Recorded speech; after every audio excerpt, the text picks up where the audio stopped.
The content herein is for informational purposes only, not intended as medical advice, diagnosis, or treatment, and is not to be substituted for direct advice from your doctor.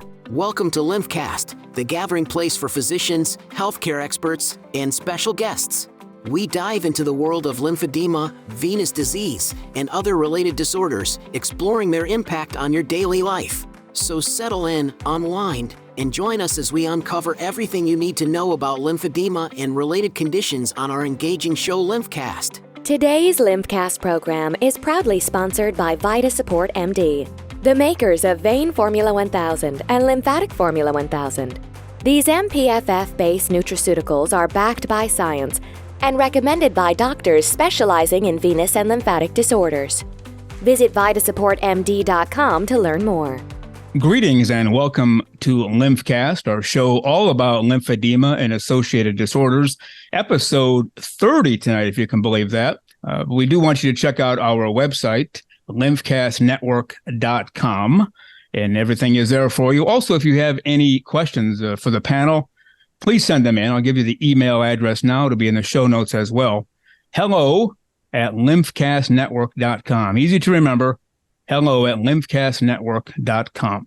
Let's go ahead and meet our panel tonight, and then we'll kick things off. From Arizona, Dr. Monica Glavitsky. Greetings, Dr. Glavitsky. How are you? Very well, thank you very much. And I'm so happy to be with the team again, and happy for this new adventure with our guest. All right. Glad to have you here. The founder of this show, also the founder of VitaSupport MD. They make Vein Formula 1000 and Lymphatic Formula 1000. From New Jersey, physician surgeon, Dr. John A. Chuback. Hello, Dr. Chuback. How are you? Hi, Paul. I'm doing well. Good to be with you again. We have a good show planned that I think is going to shed some light on some important subjects. Yep. No, I fully agree. If you don't mind taking the honors, why don't you bring our special guest in? We'll have her tell us about herself, and then we'll get going with the questions. Sure. Today's guest is Elizabeth Coll, and Elizabeth and I work together currently. I'm very fortunate to have her as a part of my clinical team here at Chuback Vein Center in northern New Jersey. But Elizabeth and I have known each other a very long time, although we both look, unbelievably young and great for our age. We are, like everybody else, aging, and we have known each other, I would say, more than 25 years.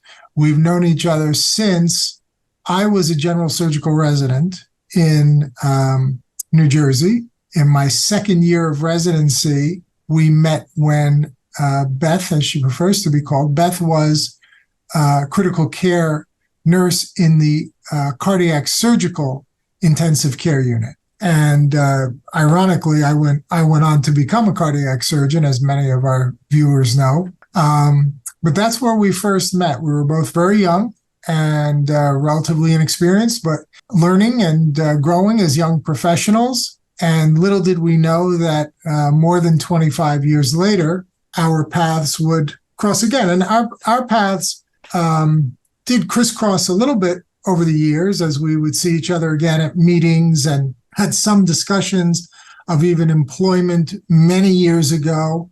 But Beth has had in many ways a parallel career to mine as a nurse and as a practitioner, because we both started basically in cardiovascular surgery, hospital-based surgery, critical care-based surgery, lots of life and death stuff, lots of very, very sick people, lots of nights and weekends and holidays, and, a very strenuous part of the medical career and surgical world, perhaps the most strenuous element that medicine has to offer, being involved in open heart surgery for years. And then we both sort of, I suppose, saw the light, independently of one another, and over time gravitated toward this field of especially chronic venous disease and chronic venous insufficiency. And as that field has sort of developed, lymphatic problems, lymphatic disorders as well, wound care, and all of the associated aspects. So I'll read a little bit from Beth's CV. I have a little synopsis of it here. Besides being, a registered nurse who had her bachelor's degree at the forefront of her career when I knew her initially, she also became an advanced practice nurse, an APN, in phlebology, and she has contributed significantly to that field over the years with activity and involvement in several professional organizations, and has been involved in teaching and writing over the years in that field. She also went on to get her master's degree and her doctoral degree at Columbia University and Rutgers University to enhance her clinical skills and her research skills and her leadership skills. And so she's obviously a very highly educated woman and highly decorated person with a lot of experience now in vein care, getting close to 20 years of experience in vein care, having worked largely in private practice in New Jersey. And I've known several of the practices that Beth has worked in over those years, and we had some clinical interaction amongst patients and things over the years. And as things have unfolded, finally, at this stage of our career, sort of at I would say, the prime of both of our careers, we came back together and joined forces and now work together on a daily basis here in my practice, as I said, in northern New Jersey, just outside of New York City in Bergen County. And she's been with me a few months now and is doing exceptionally well and is an extremely competent and capable practitioner. But I think that it would be really fascinating to talk to her about not only many of the things that we normally discuss on the show, which is the management of people with venous and lymphatic disease, but I think both for the public and for practitioners who may be listening, I think a special, what has been for us so far on the show, I believe a special perspective of the nurse practitioner and what has been sort of traditionally called the mid-level practitioner. I don't know if that's an outdated term or is becoming one, probably is. But I think that it's an important perspective and a field that is only going to grow over the years in the United States, and it has been growing in leaps and bounds already. So that's our guest for today, Dr. Beth Coll. And welcome, Beth. Thanks for being on the program. Thank you for all those very flattering words. I appreciate it. I'm really happy to be here. Well, they're complimentary, but they're not flattering because they're all true, and you've earned them all. So they're well deserved. Since I've spoken already so much, I think that I'm going to perhaps pass the baton right back over to our dear colleague and friend, Dr. Monica Glavitsky, and see if she has any interesting questions she might want to open the broadcast with. Yeah, absolutely. I always have a lot of questions. That's how it is. What I would like you to explain to our listener.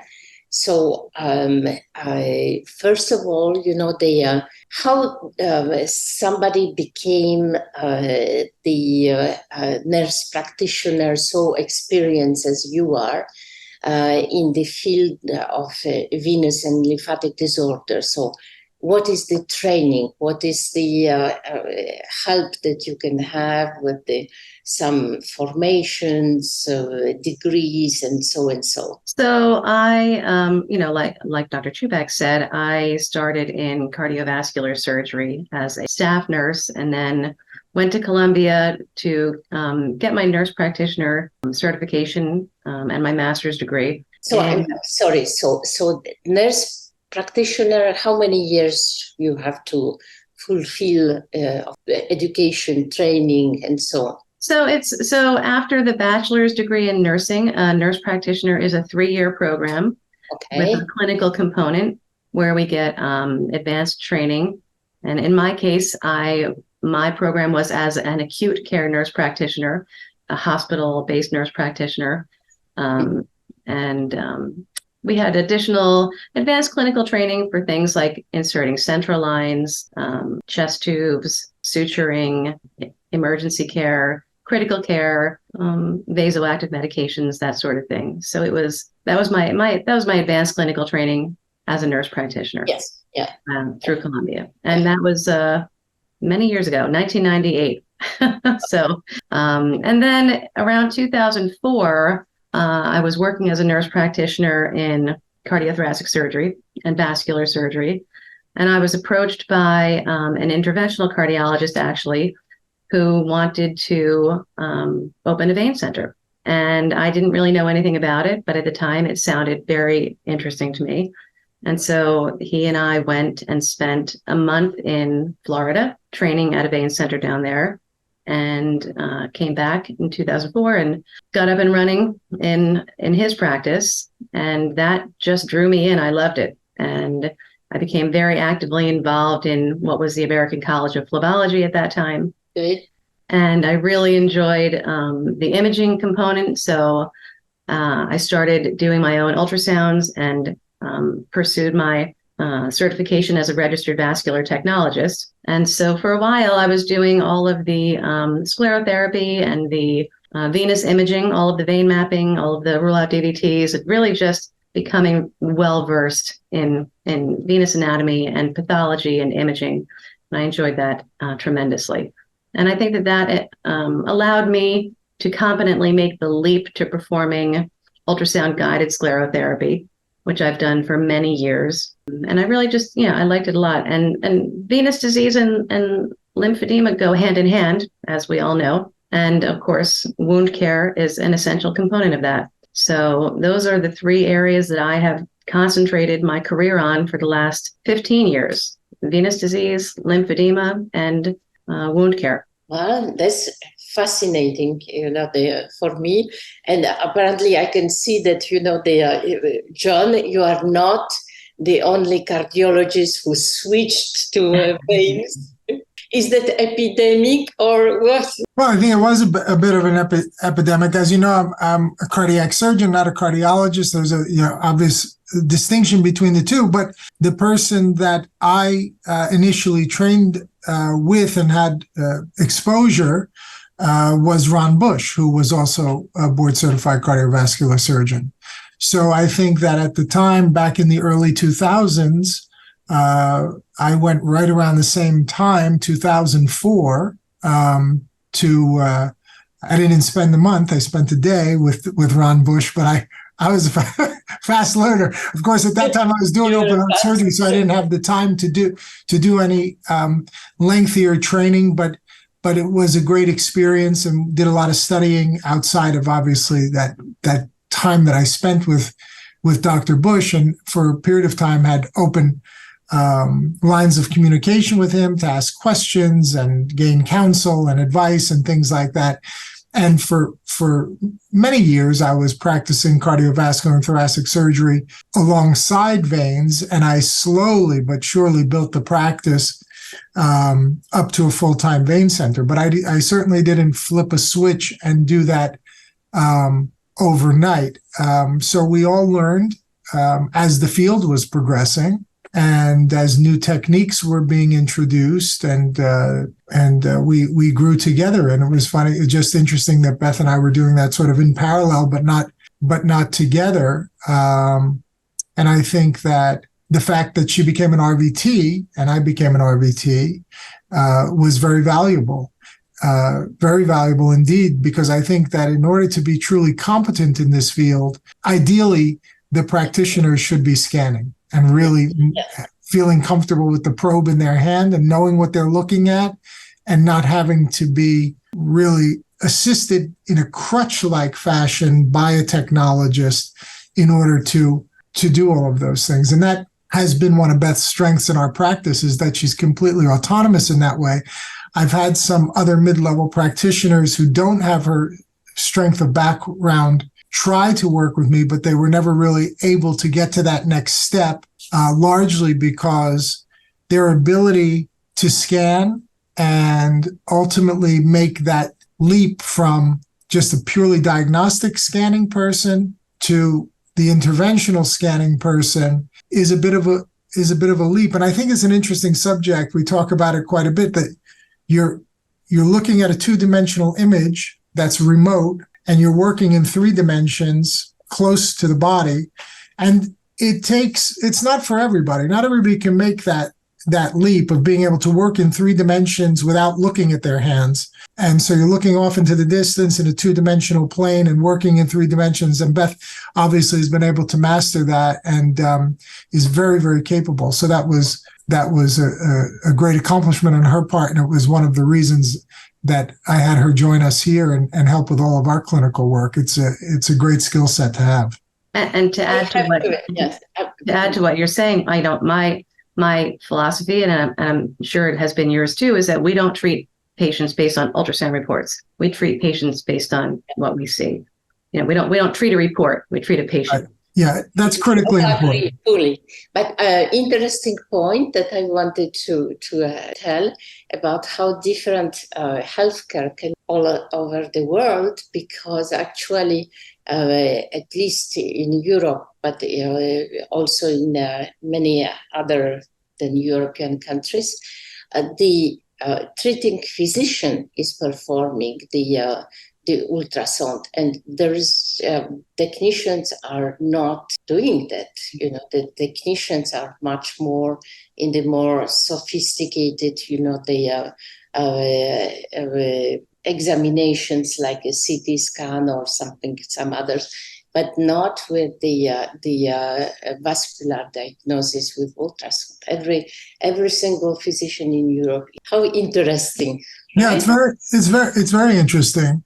And here we have a combination. Some physicians can, and some physicians can't, and some physicians have greater skills in terms of reading and interpretation. Those with a radiology background, for example, may have a very strong ability in reading and interpreting images, but some may have essentially, if they're not an interventionalist especially, have no experience holding the probe and as we say, mastery of knobology, knowing how to adjust the machine and all of those things. So those are additional skills that we both studied. And as you know, Monica, I have my RPHS, my RVT, and my RPVI. And this is a lot of letters. Maybe you should explain. Yeah. Well, RVT is registered vascular technologist, and Beth is also a registered vascular technologist. That's 2 examinations that you have to take. Yes. RVT, you have to take a clinical examination and also a physics examination so that you're understanding the physics of ultrasound and so forth. And then RPHS is registered phlebology sonographer, which is specific to phlebology. It's sort of, I think it was created almost as kind of a mini credential for people who were not doing arterial work so that they could learn venous ultrasonography faster, and which is in some ways, I think, less complicated than arterial ultrasonography. So I had that because we were doing vein-related work. And then the RPVI, which is a newer credential, which is for physicians only. That's the registered physician vascular interpretation for MDs who are not necessarily radiologists, but who want to read and sign off on vascular studies, which has become especially important in terms of reimbursement. So to your point about the difference between Europe and the United States, state to state, there are some differences. Here in New Jersey, several years ago, it was deemed that basically a nurse practitioner or physician assistant could perform essentially any procedure that the supervising physician could perform. So as long as I am certified and properly credentialed to do a particular procedure, theoretically, Beth could also do that same procedure under my supervision, not necessarily direct supervision, but general supervision that I'm available, et cetera. The problem with that is not so much the state allowing you to do it or the clinician's ability to do so. In Beth's case, she's capable of doing all of these procedures. She has many years experience. Sometimes the stumbling block becomes in reimbursement, that although she has every right to do so and she's trained and certified and allowed to do that, that doesn't mean that an insurance company would pay for it. So many times, in my practice at least, I do many of the more invasive procedures only so that we can make sure that we are being reimbursed and that we don't do anything unscrupulous, like have somebody do something and sort of pretend that somebody else is doing it, which can go on out there. And that's one thing for our listeners, our patients especially, to look out for. So we never cross any such boundaries, but I can assure you Beth is very well trained and capable in doing endovenous ablation, microphlebectomy, ultrasound-guided sclerotherapy, all of those things. And she's had wonderful training and wonderful experience. And she's worked with, interestingly, because she's had several positions over the years, she's worked with general surgeons, vascular surgeons, interventional cardiologists, and interventional radiologists. So in a way, she's had really quite an amazing exposure to specialists in this area who come to it from different backgrounds and training paradigms themselves, which I think is valuable, actually. But maybe right now it will be good for our audience if you could say us what is the, in your experience, part of the lymphedema practice in the vein lymphatic clinics, and particularly in the place that you worked before and now with John Chuback. What is my role? Is that what is what is the proportion of the lymphedema patients that you have, more or less, and what is your role in the treatment of those patients? So, and Dr. Chuback can correct me if I'm wrong, but I think we probably have somewhere around 30% lymphedema patients in this practice. Would you agree? Well, generally, historically, I would have said yes. But now, as my eyes have been opening through the Lymphcast podcast and our guests and our educational experience that we've been getting in the last several years, it's likely significantly more. If we consider that anybody with edema and venous disease, now we really consider to have lymphedema, phlebolymphodema, then I would say that it's all of our patients who are class 3 and above patients. So in that regard, I would say it's probably maybe 50 to 60%, maybe even more, even if you're talking about mild swelling. But yes, I would agree with Beth when she says, based on our sort of previous understanding of lymphedema, where it's quite obvious clinical manifestation with swelling of the dorsum of the foot and squaring of the toes, and a more advanced lymphedema state where there might be a history that would be more suggestive of the kind of old paradigm of lymphedema, groin dissection, trauma, iatrogenic, or congenital, then maybe more like 30%. But now our definition of that pathology, I think, is ever expanding. Yeah. So to answer your question, in our practice, because I am a nurse practitioner and Dr. Chuback is very busy all day doing all of the larger vein procedures, I tend to see the patients first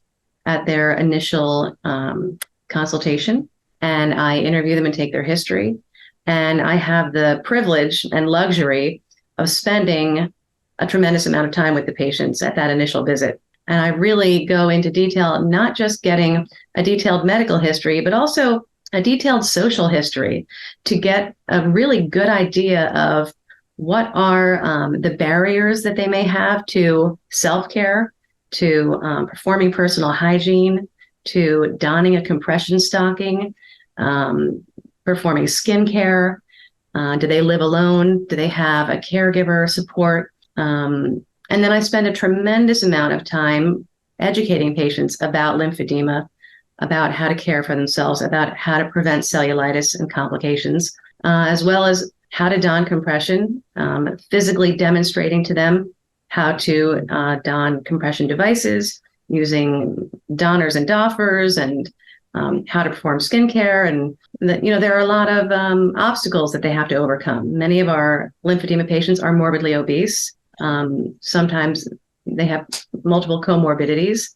And so I spend a lot of time with them teaching and trying to identify tools that they can use to perform self-care. Well, that's extremely important, and what I really think that it's certainly crucial is to management of all comorbidities, as you say, because they certainly, the obesity is terrible for patients. They might really worsen the condition of lymphedema. It leads to many complications, right? And so you are the first seeing the patient, and do you have is that very frequent situation? You have a hinge of the diagnosis for the patient coming with some trouble, and they don't know still what is that. It's interesting. We get referrals from a variety of providers, primary care physicians, podiatrists, orthopedists, who send the patient in simply with the leg swelling as, the chief complaint. Yes. Yeah. And I can't tell you how many patients I have seen who come in and they're complaining of a swollen leg and they have never heard the word lymphedema before. And so for many of these patients, they've been hopping from provider to provider, desperately looking for a name for their condition and some sort of tangible support and treatment that they haven't been able to get. And very frequently, I'm the first person that's ever said the word lymphedema to them. And they're overwhelmed with emotion to finally have a name of a condition that they can look up themselves and start investigating. And when I start telling them, here are some of the treatment options that we can offer you, some of them weep.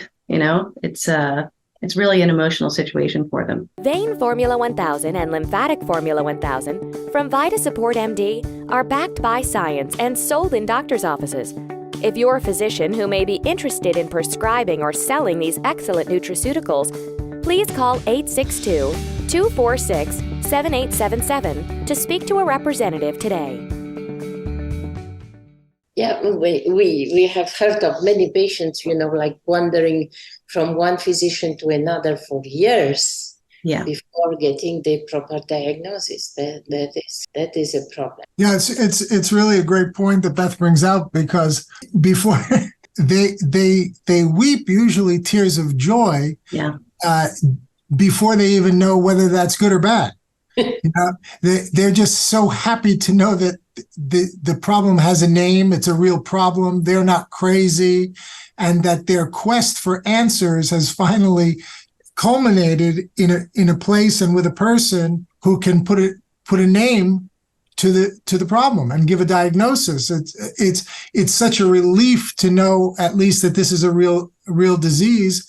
Then, of course, they feel very much more relieved subsequently to find out that there are things that we can do to help them, depending on what the cause is. No matter what the cause is, there's always something we can do to help with their lymphedema. And then it becomes that process of deciding, is it phlebolymphodema? Is it from superficial disease? Is it deep system? Is it a combination? Is it obstructive? Is it post-surgical, et cetera, et cetera, et cetera? We can cross all of those bridges later. But as Beth says, very rightly so, they literally often weep to know that finally somebody knows what's wrong with me.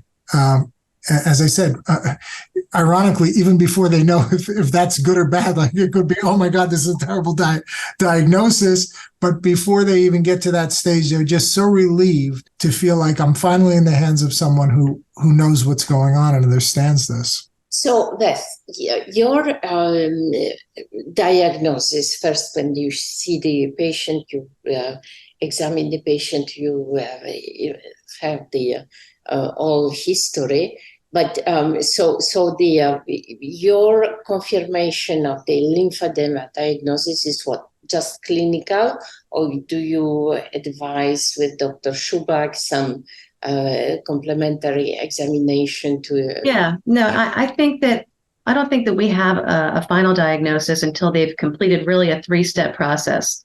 Okay. I'm the first step in that process where I'm the information gatherer, and I'm very good at gathering information from patients, and I try to get him as detailed a history as possible, and really look for all of the risk factors, all of the comorbidities, any potential primary causes of lymphedema or secondary causes. And then the patient has a complete ultrasound so that we can see whether there's any venous insufficiency or obstruction that might be contributing to the edema.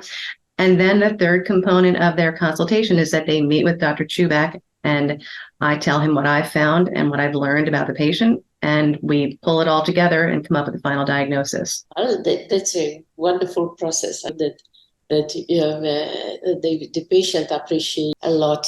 They are going with you and having the confirmation of diagnosis, and then the opening for the follow-up, right? Yeah, I think we spend a tremendous amount of time with our patients. We just talking to them and getting to know them and really getting to the heart of the problem.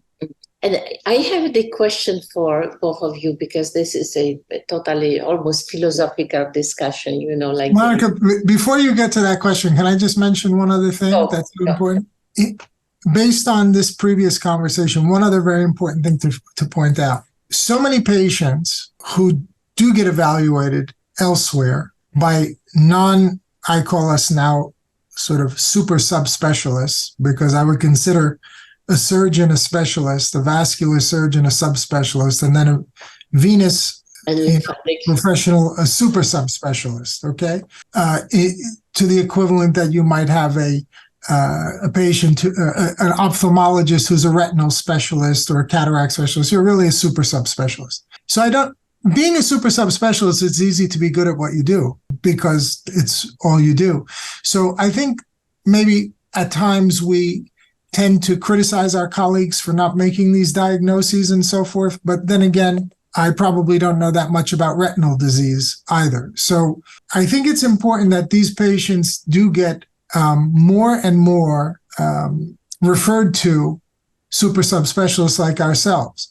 The problem, and it seems like such an easy thing to do, but the problem is that many of our colleagues, and this is where I do get critical, I don't try to diagnose retinal disease or visual problems at all. I don't try to differentiate a cataract from a retinal problem or glaucoma or whatever it is, macular degeneration. I don't even attempt to do so. I say you need to see an ophthalmologist to be evaluated, and that ophthalmologist can then get you to the specialist. But too many of these patients, they don't come saying that I came here with this swollen limb or these swollen limbs, and my doctor told me he or she doesn't know what's wrong with me. That would be okay. But what they come saying far too frequently is, everybody tells me there's nothing wrong with me. That's a big difference. They say that you're okay. I went for an ultrasound. I don't have a blood clot. They told me my ultrasound is normal. There's nothing wrong with me. I'm okay. They all telling me I should just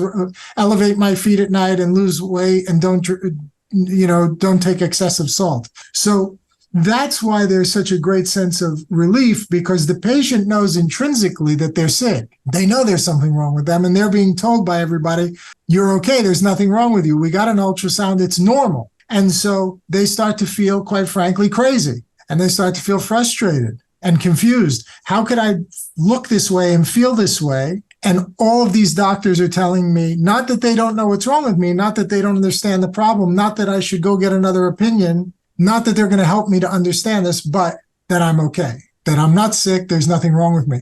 So that's part of the reason why it's such a massive, massive relief to these people, because they're starting to feel crazy, having gone to many physicians for years, being told there's nothing wrong with you. And so especially, and that's for our listeners, physicians who are non-specialists, our patients, because we always have to remember we're talking to the listeners, not just to one another. An ultrasound examination of the lower extremity for edema should not just be limited to rule out DVT, to rule out a blood clot in the deep system. There are many Amen other. to that, John. What's that? Amen to that. Right. Yeah. And that's one of the huge educational barriers that we have to overcome in the evaluation of the swollen lower extremity or upper extremity, whether it's unilateral or bilateral. Physicians need to really think, of course, DVT is a potentially life-threatening diagnosis, so it needs to be ruled out, no question about it. But we also have to do a much better job in educating our colleagues that there are diagnostic exams, including many related to ultrasonography, that go far beyond rule out DVT, and they should be looking for superficial venous problems and especially functional venous problems. And we can't blame them for not knowing that, because they simply don't know. And we have to get the word out. And we have to continue to have these kinds of programs, educational seminars, et cetera, to let our primary care colleagues and even our vascular surgical colleagues, general surgical colleagues, et cetera, know that there's more to venous ultrasound than rule out DVT. A lot more to it. And we'll make a lot more diagnoses a lot earlier and have A, happier patients, but B, patients who get treated much earlier in the clinical progression of that disease, and hopefully save a lot of extreme swelling scenarios.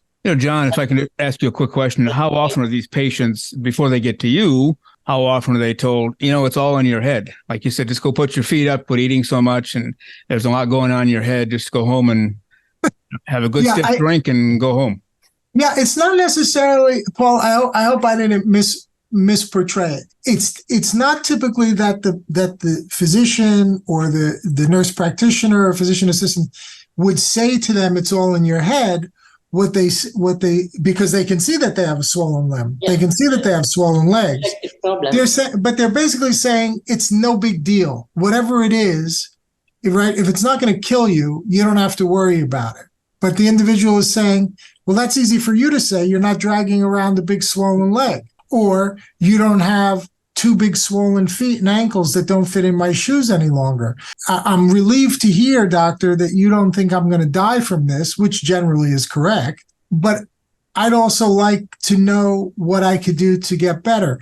And then typically, or very frequently, that conversation sort of progresses to the patient being put on a diuretic, a water pill, to get rid of excess water in the body, which is obviously not the correct answer. And we've talked about that a lot on this show. So they get put on a water pill and they get a little bit better, but not much better. And they're still frustrated. So when I say they start feeling kind of crazy, it's not because somebody's telling them they're crazy. It's just because they've seen several people. They've seen a cardiologist. They've seen an internist. They might see a nephrologist. They might see a liver specialist.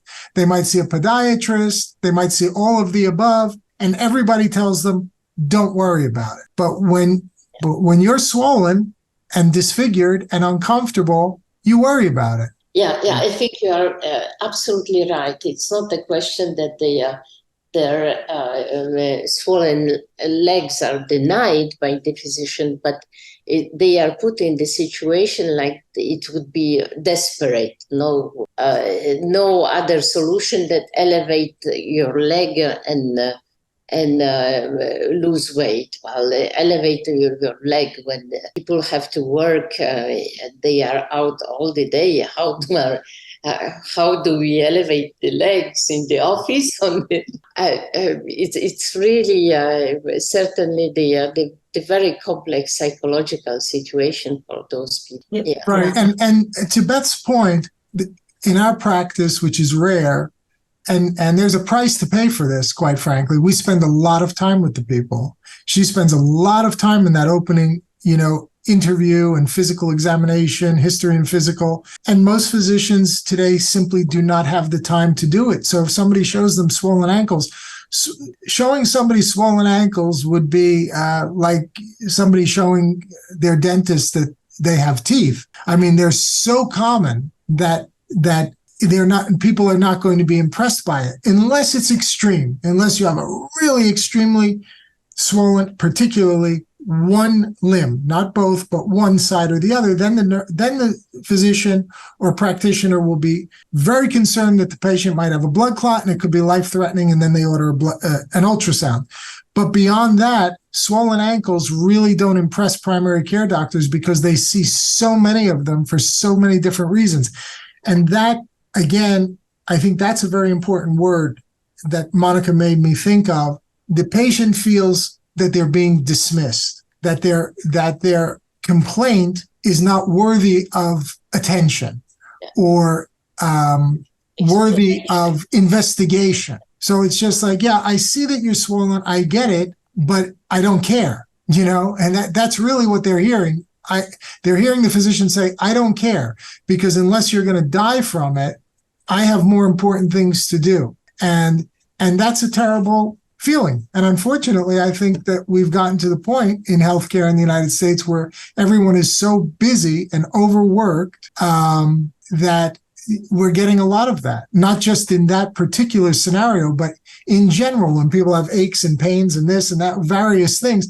If you don't, come in with, a blood pressure of 275 over 160, and the doctor's afraid that you're going to have a stroke in his or her office, they're not really too concerned. It really has to be something that's a red light flashing today for you to get anybody's attention. And swollen ankles generally aren't going to do it. And if I can interrupt for a second, it's interesting because a lot of the primary care physicians have treated these patients for recurrent cellulitis over and over and over. And when the patients ask them, well, what can I do?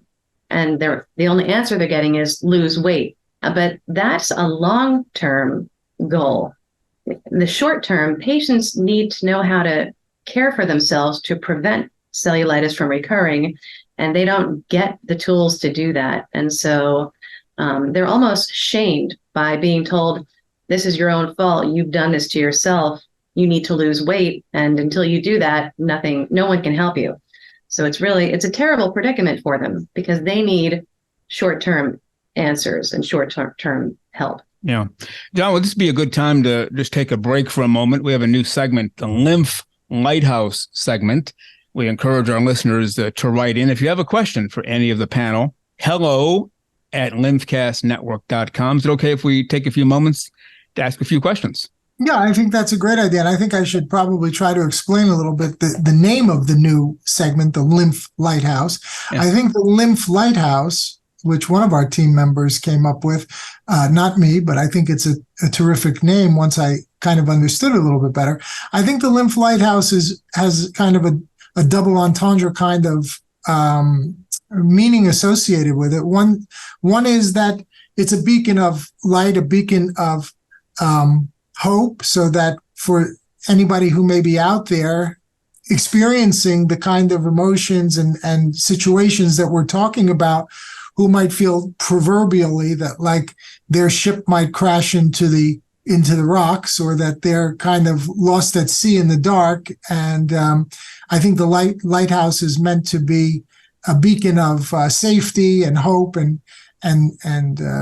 help refocus and redirect some of our listeners who may be feeling lost in this whole process for one reason or the other. And then, of course, the lighthouse hopefully will shine some light on the problem and help to illuminate things. So I think it's a very nice name, actually. And so that is our new segment called the Lymph Lighthouse, where we're going to be answering questions that our listeners email to us to the best of our ability. Okay, let me start off with Beth. Beth, we have a question for you to kick this off. Since you're the one who meets the patients first, it sounds like, at least at the medical level. Since you're the smartest one. Well, you're all pretty brilliant, so I think anybody could handle it. But we'll start with Beth, since she's the guest. What are the common symptoms of lymphedema, and how can a patient recognize them? If they're home alone, what can kind of trigger, hey, I might have lymphedema, I'd better get in? So, lymphedema is a chronic progressive disorder, and it's not the kind of thing that you're going to wake up in one morning and say, my leg is swollen, I think I have lymphedema. If it's acute swelling, I think you would probably suspect that there was something else going on. Lymphedema patients have typically had slowly progressive swelling over a many-year period, or maybe they've had a surgical procedure performed and then had swelling that developed after that surgical procedure. So I would say leg heaviness, leg swelling is the first thing that you would notice. And typically that resolves overnight in the beginning, in the early stages of lymphedema. As the lymphedema progresses, the swelling remains and doesn't resolve overnight. And so no matter what you do, no matter how much you elevate your leg, the leg is still swollen. Okay. Yeah, that's a perfect answer. That makes a lot of sense to me as the non-physician person here. So if I understand it, I know that you folks do as well. Dr. Levitsky, the next question is for you. Are there specific risk factors that increase the likelihood of developing lymphedema? So certainly some surgical procedures are bringing a risk of the damage of lymphatic and certainly very well known that there is a lymphedema after the breast surgery, lymphedema of the upper limb. Other risk factors are obesity. Obesity is frequently actually going both sides because this is a risk factor, and this is also might be related with the complicated cases of lymphedema. Other than that, you have the genetic etiology of the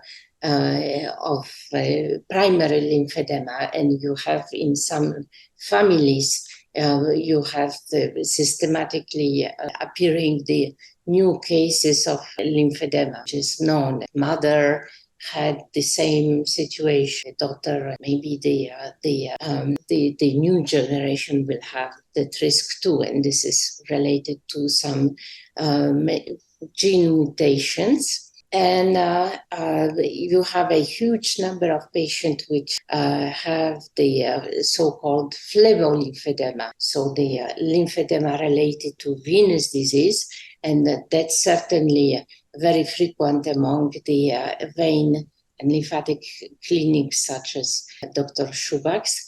And in the other parts of the world, you have a huge issue with the lymphatic filariasis.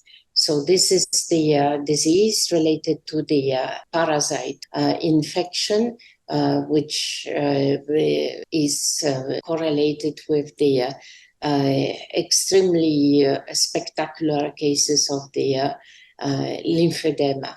But probably in the United States, we don't have that basis. Okay. Last question for you, Dr. Chuback. If a patient has lymphedema and we don't know what level or to what degree, but can they travel? Can they take long car rides? Can they take plane rides? If they want to go from your office to Dr. Glavitsky's, New Jersey to Arizona by car, can they do that? And if so, what precautions can they take? Yes, generally people with lymphedema can travel quite safely.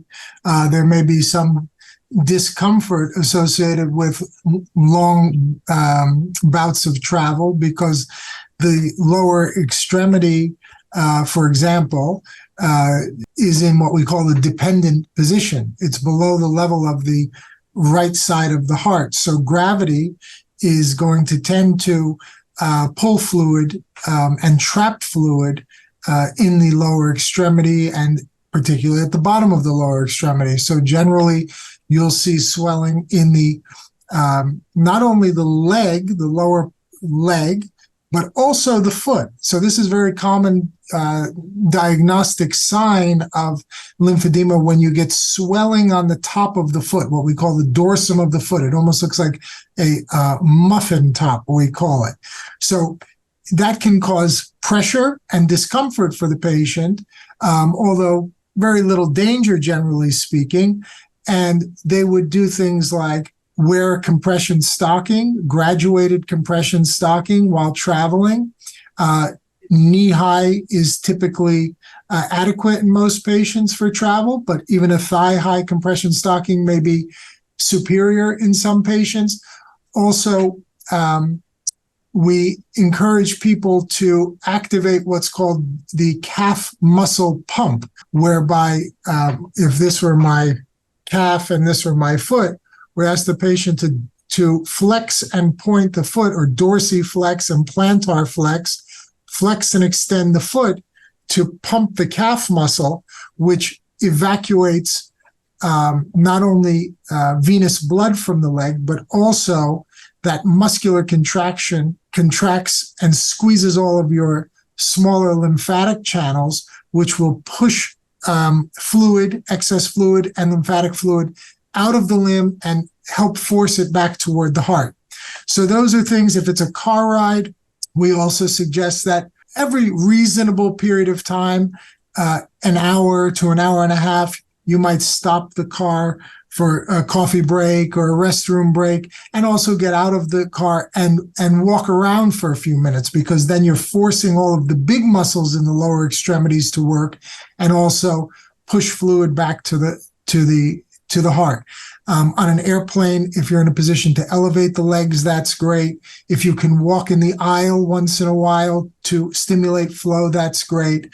The compression stockings are great. And of course, we always recommend the vein formula or lymphatic formula, which has the micronized purified flavonoid fraction, the MPFF, that's that bioflavonoid complex that comes from citrus rind, the natural dietary supplement, which we believe, based on lots of research that's been done over the years and Dr. Glowicki's good work, promotes lymphatic flow and helps the lymphatic system to work at its very best. So those are some of the basic tips and fundamental tips. And I encourage people suffering from these problems, obviously, to listen to our program as frequently as possible, because we go over many of these ideas again and again. And as I always say, repetition is the mother of education. So we'll be hitting on many of these important questions over and over. Yeah, very well said. We have 30. This is episode 30, so lots to listen to, lots to watch. And before we get back into the questions and back to the panel,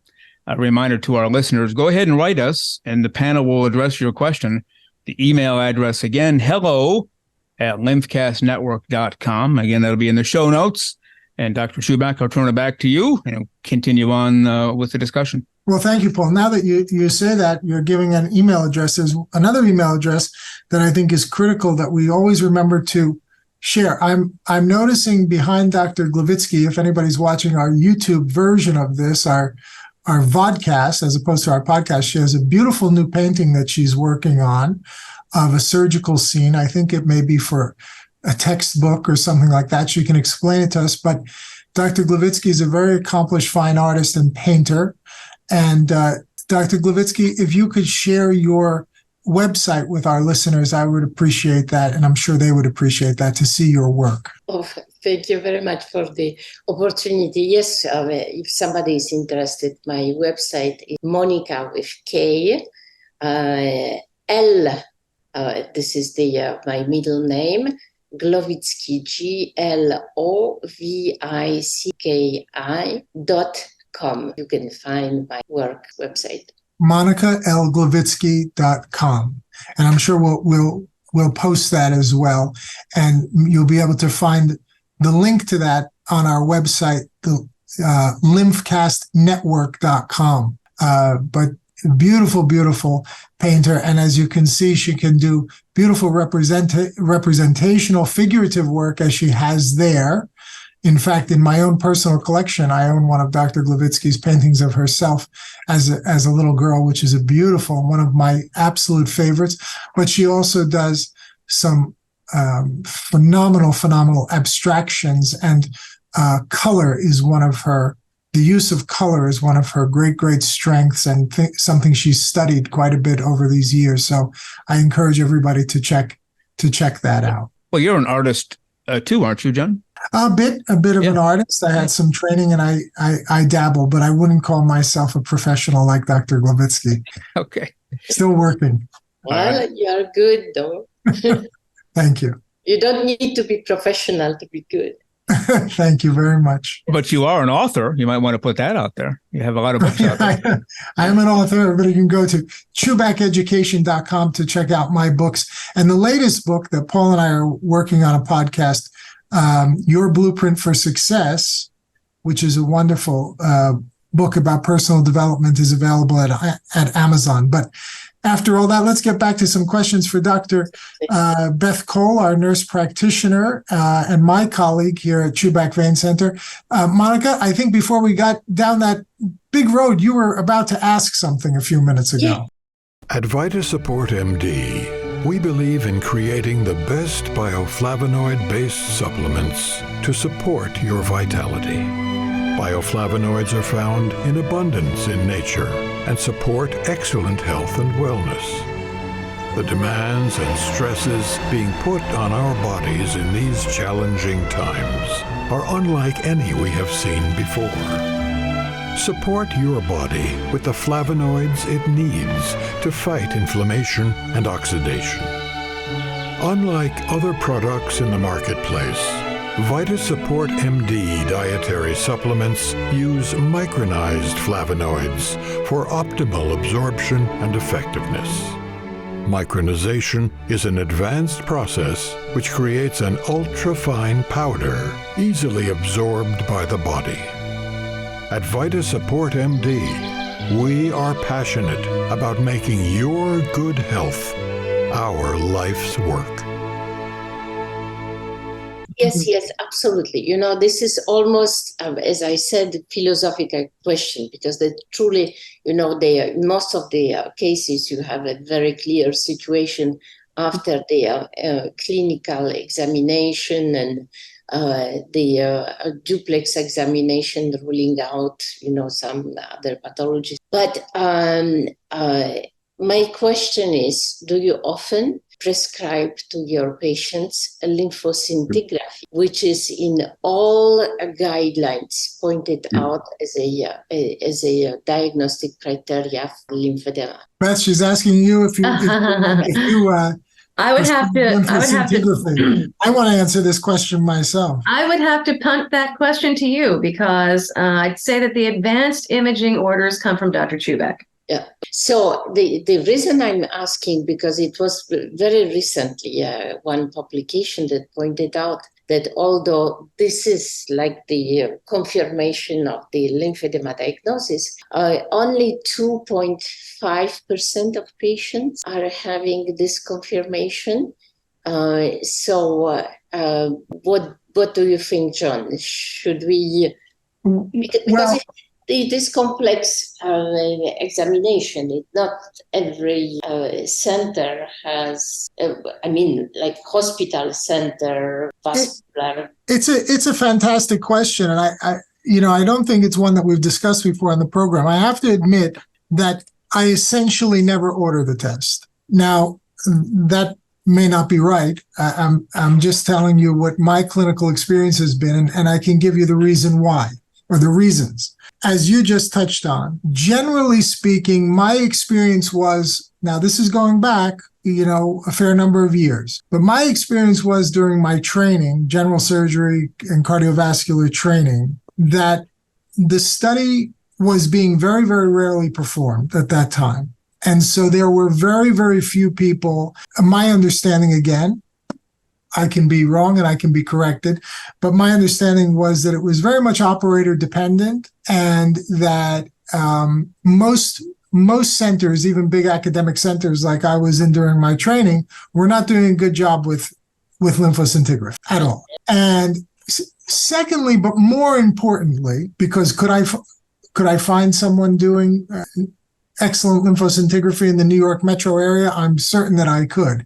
If I go to Columbia Presbyterian or Mount Sinai or NYU, or even locally, I don't know, Hackensack Medical Center, one of our local hospitals, Valley Hospital. If I searched it out and I really needed it done, I'm sure I could find out who's sort of the best with lymphoscintigraphy in terms of performing it and evaluating it. The reason that I haven't done it is because I think generally my personal clinical belief has been that, generally speaking, I'm not seeing the sort of like primary lymphedema. Primary lymphedema cases, filariasis, some kind of obstructing tumor, post-radiation, someone who I feel would be a candidate to benefit from surgical repair, lymphovenous anastomosis, or lymph node transfer, or some of these more complicated things.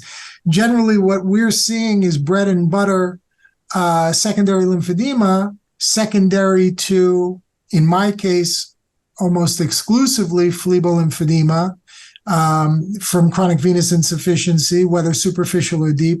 And I think that we're treating it clinically in such a way that the vast majority of our patients get,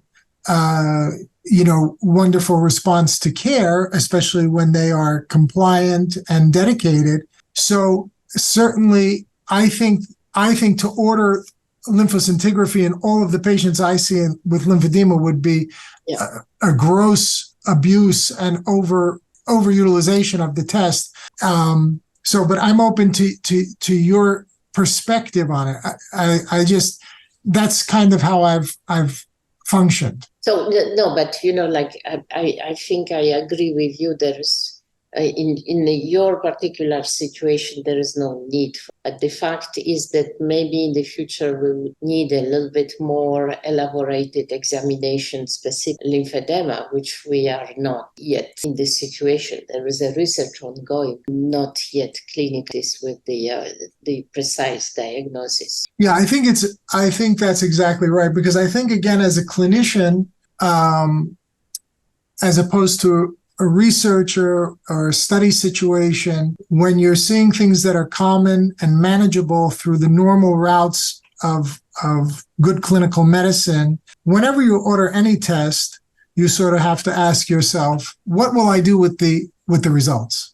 And that's why, as an example, patients who come with venous insufficiency and a swollen limb, and they have all of the stigmata of chronic venous disease in the superficial system with saphenofemoral pathology, etc., it would be the same idea why we don't go ahead and get an MRV of all of those patients, for example. So maybe let's continue a little bit with the Beth work as a nurse practitioner working with the lymphedema patients, and I would like to have your opinion. What are the most frequently encountered obstacles in the case of lymphedema patients?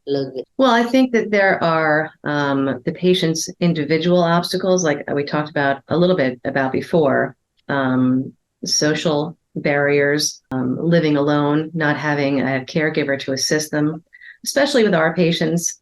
We have a fair number of patients that are morbidly obese, and they have limited mobility and can't don a stocking, can't perform hygiene, can't apply an ointment to their legs.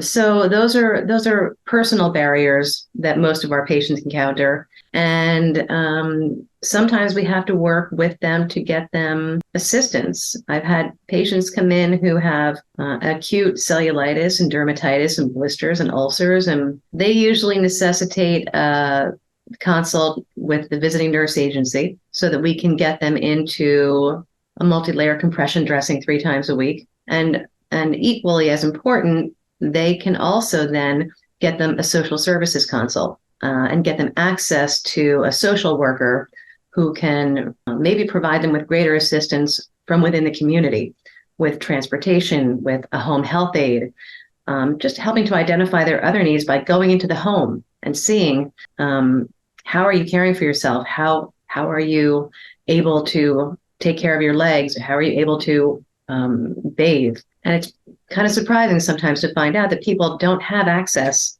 to those basic needs. And so that's a very important component. That's what I see as a patient's personal barriers that we need to help them overcome. And then from a more universal perspective, there's a shortage of lymphedema therapists. There just aren't enough lymphedema therapists to go around. They're not available. We are very lucky to have a couple of excellent lymphedema therapists in our area, but they're few and far between, and they don't accept or participate with all the insurance companies. So, there's a lucky handful of patients that get to see those therapists, but most of our patients don't have access to a qualified therapist for decongestive therapy. And we have to use our other resources like home lymphedema pumps and compression wraps. So access to care, and personal challenges, I think. Yeah, I think it's an excellent question. I'm sorry, Monica. I was just going to say that was an excellent question. And I think we try here at Chuback Vein Center to advocate for patients, but having somebody like Beth who can spend the time with patients at their initial consultation and later, she spends a lot more time in caring for patients, doing sclerotherapy, follow-up appointments, wound care, Unibut application. But, it's essential that we have all levels of clinicians acting as advocates for these patients in terms of raising awareness, educating, and then creating those lines of access to the resources that may be available in a community, whether those are wraps, compression devices, pneumatic compression pumps. I mean, again, I'll put in a few plugs for some of the folks who've been on the show and have supported the show. A LymphaPress type pump, getting patients access to those. The good folks at Omni Therapy here in Nutley, New Jersey, who've been for 30, 35 years doing hands-on therapy, manual lymphatic drainage, compression therapy, et cetera. And there are folks like that all over the country. And if you're one of them and you're listening, please, send us an email, tell us about your practice. We'd love to have you on the program. We'd love to shine some light on you. If there are other resources you're aware of that patients have access to, please share those with us. We would love to hear about that. But I feel like at some point in every show, I get to the point where I make this same statement. This is a really complex problem. This is a really hard problem. It's not an appendectomy. I wish all of medicine were an appendectomy or a hernia repair, but this is not one of those problems that can be treated and cured in one session. This is basically a lifestyle of care. It's a chronic progressive disease, as Beth pointed out earlier in the program. It's incurable, but it's treatable and it's manageable.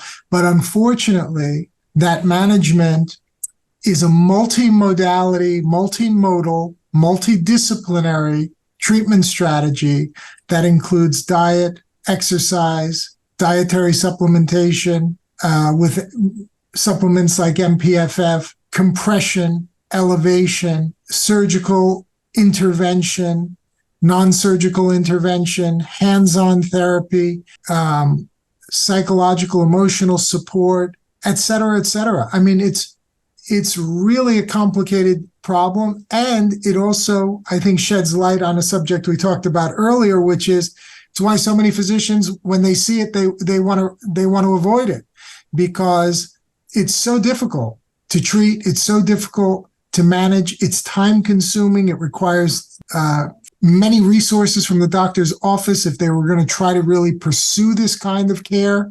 And you hate to say that, but we're in a system where it doesn't pay for the doctor to get too involved. So unless it's life-threatening, they dismiss the problem and patients suffer. And that's a big part of our work is to try to help avoid that. So I think that certainly, like the treatment, as you said, it's very complex. And there's out of the question the general physician to be able to provide with that complexity of the treatment. And I think that the much more importantly, I see this space for the self-care for those patients. And in this aspect, certainly, Beth, you have absolutely unbelievable role because nothing is easy, nothing is simple, but you can guide the patient. You can introduce them to many modalities like they can learn to a certain extent a relatively good quality self manual lymph drainage care if they cannot afford the specialized therapists. And there's many things that they can do. They just have to learn about it and follow the road. Certain. I don't know. You certainly have the much more experience how to guide them and how to overcome all those obstacles that we were talking about. Yeah, I mean, if you give patients the tools to help themselves, they use them. And, I've seen patients come back a year later and their edema is well controlled. Their skin is in excellent condition. They're putting their stockings on and off. They're using their home pump and they're new people. Their personality is completely changed. And they walk in and they're so proud of themselves and they say, I figured this out. I've learned how to manage this. And, this has changed my life. So, yeah, I think you need to be able to identify the tools for those people. And sometimes it's trying 5 or 6 or 7 different types of compression garments and staying in the room with the patient and showing them how to put it on yourself and then showing how to put it on them and then watching them try to put it on. And after a half hour of this, they still fail. And you say, okay, we'll try another method. Yeah, it's a great point. And, Monica, we often, I often get on this subject and soapbox, and I think, Paul, probably we're coming near the end of today's program, right? So maybe we'll kind of wrap it up here in my paying a wonderful compliment to Dr. Beth Coll, advanced practice nurse and doctor of nurse practitioner, my nurse practitioner here at Chuback Vein Center. I often say that many years ago when I first got involved in venous care, and I went to some of the early courses for training and so forth. One of the early courses I took was a venous ultrasound course with Joe Zygmunt, and I'm sure Monica knows Joe very well. And one of the things, Joe, there's a lot of information passed in those sessions and seminars, technical things and lots of, again, knobology, how to use the machine and holding the probe and the different frequencies and physics and lots of kind of highbrow, complicated stuff.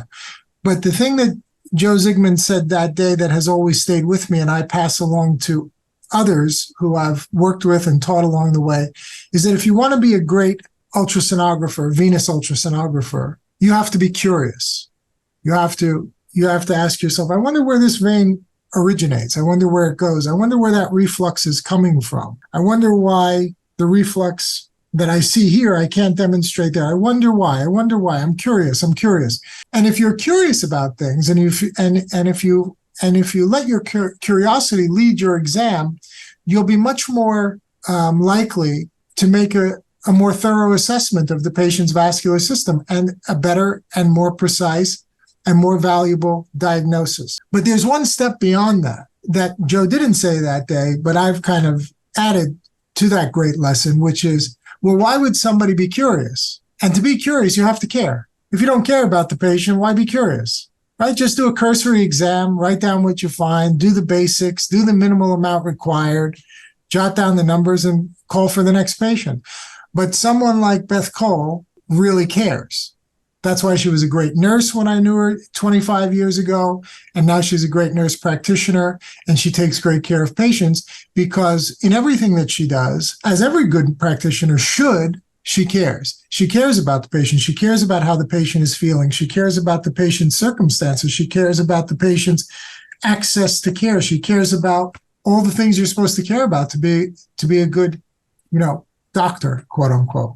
And I say it again and again, we've got to get more back to caring in this country when it comes to health care than tests and money and reimbursement and insurance. And not that those things aren't important. They're all important. But if our healthcare system doesn't educate young people to care about other people, we're in big trouble. So I feel fortunate to have somebody like Beth. Not somebody like Beth. I feel fortunate to have Beth working with me. The real Beth. You got her. The real Beth. You have this privilege. Right? A great privilege. Thank you very much. So I think that's kind of a good place to leave it. Yep, I agree. If you'll take the honors, Dr. Chuback, of thanking Beth, since she is working in your office, and I'll address the other two people on the panel. Just go ahead and take care of Beth. Beth, if that wasn't enough, I want to thank you again, because Paul says I should put a cherry on top of that ice cream sundae I built to you. Well, thank you. I really, this was a lot of fun. I really enjoyed participating. So thank you for inviting me. Thank you. It's a privilege to have you. And I think that we're going to have you back and see a lot more of you on the show, because I really do think you added a very, very important, valuable dimension to the discussion that we could use more of. And I'll have Dr. Glavitsky say goodbye, and thank you, Dr. Glavitsky. Thank you very much for having me, and looking forward to the next episode. All right. I should say one more thing, Paul. Our dear friend, Dr. Eicher, unfortunately could not make it today. She had a last-minute appointment that she had to attend to. But I want to mention also for Dr. Eicher, for anybody, especially in the West Coast area, California area, Santa Monica, California area, Los Angeles, etc., lymphedemacenter.com. Lymphedemacenter.com is Dr. Eicher's website. Learn more about her, and if you have questions or need a consultation, virtual consultation, or any of those things, please reach out to Dr. Eicher. She's really one of the most renowned lymphedema specialists in the United States, and we're fortunate to have her on our program. All right, very well said. We also want to thank you, Dr. Chuback, the creator, founder of the show, also the creator and founder of VitaSupport MD, makers of Vein Formula 1000, Lymphatic Formula 1000. From New Jersey, physician surgeon, Dr. John A. Chuback. Dr. Chuback, thank you for everything. Always a pleasure. Thank you, Paul. Oh, you bet. And we want to remind our viewers and listeners, check out our website, lymphcastnetwork.com, and send in your questions, and the panel will address them on the show. And that email address again, hello@lymphcastnetwork.com. In the podcast world, we are everywhere. Apple Podcasts, TuneIn, Stitcher, Spotify, Audible, everywhere you can find a podcast. Just type in Lymphcast and this show will come up. And we're also on YouTube. And we thank you again for watching Lymphcast episode number 30. Have a great night.